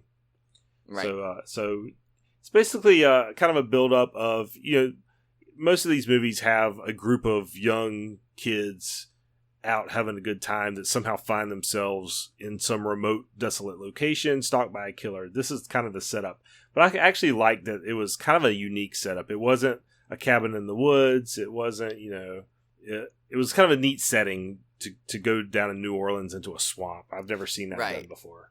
Right, and the fact that it's not just a bunch of teens, it's like kind of bucks the trend of having like an old like little vacationing couple and like a weird, like a porno producer and 2 guys. It's like not like just a typical. Like originally, when the setup was, I assumed that whole group that Ben and Marcus were together, like they were with Adam Greene and that other guy. I'm like, oh, they're gonna get hatcheted. Like I'm just assuming they're gonna wander off and get. Yeah. So that's why it was really different than when I first was watching the movie, and I was like, oh, I kind of like this. This is gonna be cool. And I'm thinking this would make a great theme park attraction. You go on a haunted boat ride, and it comes out and hatchets you, and so. And no couples. Like usually it's like 2 couples and then an oddball nerd guy that's kind of the outcast of the group. I mean, that seems like the typical setup. In this case, these are all like single guys. One guy recently broke up with his girlfriend, and then they have some women in there, but one of them is Mary Beth Dunstan. Yes. Character is kind of the lead woman, and the other 2 are kind of more comic effect, the 2 adult film stars. So it's kind of a neat mix, a neat demographic that you don't see in typical slashers. So that was kind of cool. And so you get all these group out on a boat, and then you have an excuse to just pick them off one by one. Right. So and and cool. I like that there's the at the you don't know really what, like, you assume just, you know there's something off about her, Mary Beth Dunstan, but you don't know what it is. Well, and then you learn it later, like, because there's an opening scene, obviously, where great cameos by Joshua Leonard from Blair Witch and Robert Englund, where they get picked off. You find out later that's why she's on that tour. She's just not on the tour to sightsee. She's on the tour because she's looking for her dad, and she assumes Victor Crowley got him. But I don't think she realizes that that she necessarily thinks he's a ghost. Then she's not sure what he is. Right. As most of these people don't. I kind of like that everybody considers it either like an old wives' tale, or it's just it seems they're and even stretches into the later movies, like you said, Brian. Nobody's really sure what to make of him. Right. It's a supernatural entity, but people in this world aren't prone to believe in something supernatural being in the swamp. Right. And what's interesting is, and they flat out tell you right in the movie, they're like, well, how could he be a ghost? We hurt him, Yeah. But later on you see what they do to him, normally with like finish off one of the craziest of slashers, and he needs to be resurrected in some fantastical way. In this, you could do whatever you want to him and he still comes back. It's Yeah, it was a perfect out from a writing perspective of how to get your killer to just keep reappearing. So I really like that they didn't try to hide from that. They just told you up front, this is how it is. Yeah. I mean, they even make it a plot point of him, Yeah. of how he just keeps coming back. So that was pretty cool. And I will have to say, if there's any reason to watch this movie other than the great performances and the comedy and everything, it's the kills. If you like slasher kills, this is the movie for you, because they are so insane and over the top. You've got some of my favorite kills from this, of course, are the head turning scene. Yeah. There's one where he just rips a guy's head completely around. Guy or woman, I can't remember now, but I think it's the wife. Yeah, maybe it's the wife. The infamous belt sander. Oh God, yeah. Which always just made me cringe. I'm trying to make sure I don't get these mixed up with kills from the second movie. I know, because I watched the first 3 already, just in anticipation, trying to catch up and get ahead. And so, I'm trying not to mix them up. I watched these back to back, so forgive me. But just some really over the top stuff. Fantastic gore. In fact, the sequel, we'll get into that later. Yeah. I don't want to. We'll save that for the sequel's next show. got one of my favorite kills in it, actually, the second one. But we'll talk about that one next week. Yeah, all I'll say is I won't say anything about the kills in the sequel, but it got an R-rated cut because of the kills in it. Yeah, I actually own the unrated, but I watched the rated R just because that was available on Prime. But I do have the DVDs, the Blu-rays, I should say, with the unrated cuts. So. And it's amazing that, even the R-rated ones, they don't really, I'm still surprised at what they got away with in that, because... They're pretty intense. Yeah, I mean, that poor Richard Reel guy, doesn't he just keep getting hatcheted up, over and over again? Yeah, it's like, he just doesn't stop. It's like 30 whacks. I mean, it's like, it's like Lizzie Borden, But if you grew up watching Friday the 13th in the theaters, you knew everybody was anticipating the kill, and the more over the top and crazy and exaggerated it was, the more people screamed and hollered and clapped. Right. And that's what Hatchet is. It's basically a series of just insane over the top kills that just make you, if you're into that kind of thing, you're just going to make you laugh out loud. Yeah. They're just so crazy. And one of the things I like about Victor Crowley particularly is that when you see him, he pretty much goes right for the kill. There's none of this where Jason stands there and there's no stalking. Yeah. You never. That's actually a point that I forgot to write this down. But if you think about it, it's not like those other movies where you see from the killer's point of view. You're always kind of seeing it as an audience member watching it, which actually, that's why you don't expect when he's going to come out. Because how many times do you see like that stalking shot from the slasher's viewpoint, and then something's gonna happen. Here, Victor Crowley just comes out of anywhere. You never know when he's necessarily gonna come out. it's so much fun just from if you love slasher movies, it's a love letter to slasher movies for sure. Oh yeah, this is by far, this movie and the series is one of my favorites of all time, and it's one I've been dying to finally get to on the podcast. But we wanted to, we figured we would just save it for the. Actually, I think weren't we toying with it for last year, but then when we knew Victor Crowley was coming out, we did. Yeah, we pushed it back. Yeah, we pushed it back for this year because we knew. And from what I understand, there's going to be more. It's just a matter of when. So I mean, yeah, they could make these forever for all I care. I love every one of them. But I also like that it's not meant to be like a retro. It's not meant to be like an 80s throwback. It's not filmed in that style. Like it's just brought up to date. It's basically an 80s slasher brought into modern times. Yeah. Adam Greene is.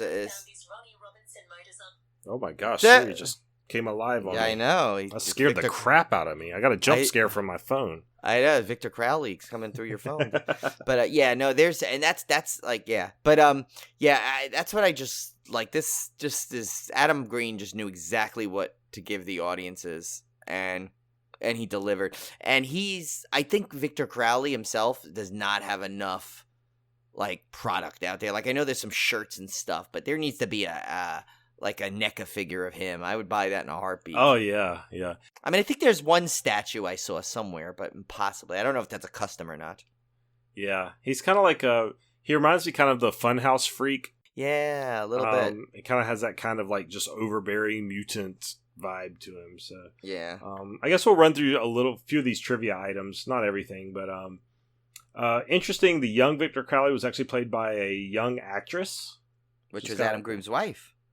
Oh, that's right. Yeah, it was. At one point. At the time, I think. Yeah, unfortunately, they're not together anymore. But the code name of the movie was Love Rodeo, which I think is pretty funny.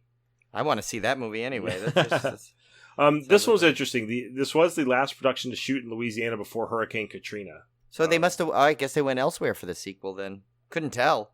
I think, or Victor Crowley was at least shot in Louisiana. There's a line, "You've got to be effing kidding me," which is said in all 3 Hatchet films. I don't know if it was in Victor Crowley. This trivia may be old, but I'm sure it was carried over. I'm sure it was. Yeah, I'm sure if this was. And then it's just kind of going through some of the not a whole lot of trivia for this one, but I will tell you the audio commentary for this one's fantastic. Yeah, I gotta watch that. Adam Greene's commentary. I watched the commentary, and it's just so enlightening about the struggles of them filming and what it takes to pull something off. I mean, because you guys know, I mean, this was not a big budget feature. Like, this was kind of an indie that he had no idea was going to have any success or not. So when they were filming it, they were putting a lot of work into this, and they had really no clue that it's going to blow up as big as it eventually did. And you know what's so funny about this? That you didn't get this in Freddy vs. Jason, but you got Robert Englund and Kane Hodder in the same film. Yeah, that was pretty cool. Another reason to watch it. And I saw this one, which I think is funny. It says, Victor Crowley only kills one person on screen with a hatchet. So, yeah, if you guys, if you want to hear an excellent audio commentary, definitely pick up the Blu-ray with this, because it might even have more than one. I feel like it had more than one. Oh, did you see this trivia? This is kind of funny. So it says Mercedes McNabb appeared in Addams Family Values, 1993. And it says, at a teen girl at the camp, her quote, "I'll be the victim," to which Wednesday Adam, Christina Ricci, responds, "All your life plays true in this movie. She becomes Hatchet's victim." That's cool. They call it Hatchet's victim. It's Victor Crowley, of course, but... Yeah. Well, they call it... Yeah, it's like calling Frankenstein. Hatchet. Yeah. Frankenstein's monster, calling Frankenstein. But I got to tell you, Victor Crowley, that's a great horror villain name, too. I like that. Yeah, because you're combining like Aleister Crowley, who's the famous Satanist, and Victor Frankenstein. Those are both 2 very gothic sounding names. So, yeah, that's pretty cool. So let's go to our beer pairing, Brian. What did you have tonight? So I found Buried Hatchet Stout from Southern Star Brewing Company in Conroe, Texas. 8.5% ABV, and it's dark brown in color. This monster smells of coffee and chocolate. See, another smell. Yeah. See, maybe that's Victor Crowley's smell. Although I have a feeling he's got a little bit more to his smell. But yeah. It says, the taste is much of the same, with hints of creamy toffee and roasted malt. Smooth and delicious, as medium boiled ale is about the malts, but has enough hop bitterness to be balanced. Sounds and good. So, I mean, it gives more about the malts, but it's obvious what it is. You had a stout, so that's what it's like. But it sounds like good pairing for Victor Crowley. Sounds right up Olivia's alley. She likes those real thick chocolate stouts. Yeah, she does. So last week's triple threat, we were looking for an actor or actress, and I believe we got a correct answer on this one. Yes, Cody, once again. Clue number 1, before I became a legend in the horror industry, I got my start on a major soap opera. We were looking for Barbara Crampton. She got her first role on Days of Our Lives, and then a 1-episode role on Santa Barbara.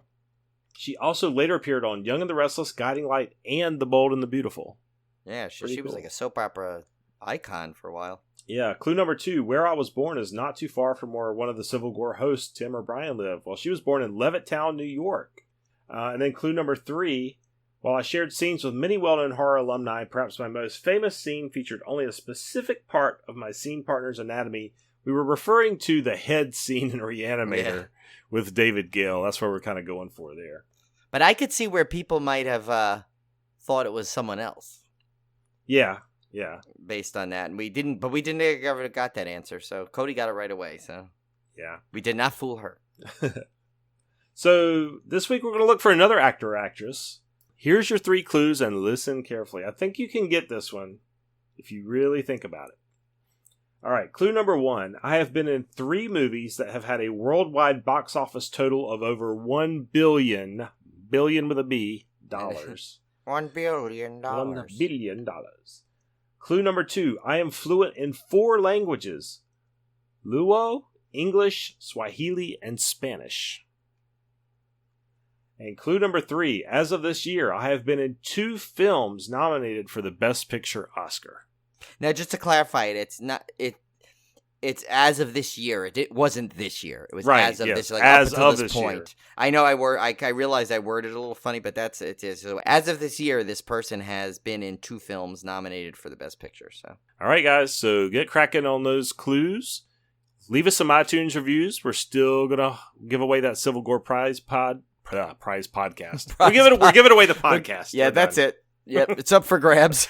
It's like Willy Wonka and the Chocolate Factory. Yes. You get the whole podcast. I'll even send you my Yeti mic and everything. It'll be nice. Yes, if you want to hear paradise. So, send in your iTunes reviews. We'll be giving away that Civil Gore prize pack soon. I know we've been threatening it, but I'm trying to get some more entries so really make it competitive. So come on, people, get those reviews in. And then part of it's my fault. I haven't been posting the prizes on Instagram, so I need to get cracking on that. No, you're not tempting people, Tim. Yeah. So, also, Brian, I forgot to mention, and I'll mention it real quickly. This weekend, I'm going to the Curiosities and Oddities Expo in Charlotte. Oh, wow. So that's all kinds of weird stuff like 2-headed cats and sideshow banners and all kinds of crazy stuff. So I'll definitely have a trip report next week about that. So that should be interesting. That it will be. All right, guys. So we will see you back here next week for part 2 of our Summer Slaycation on Victor Crowley. Stay out of the swamp. No.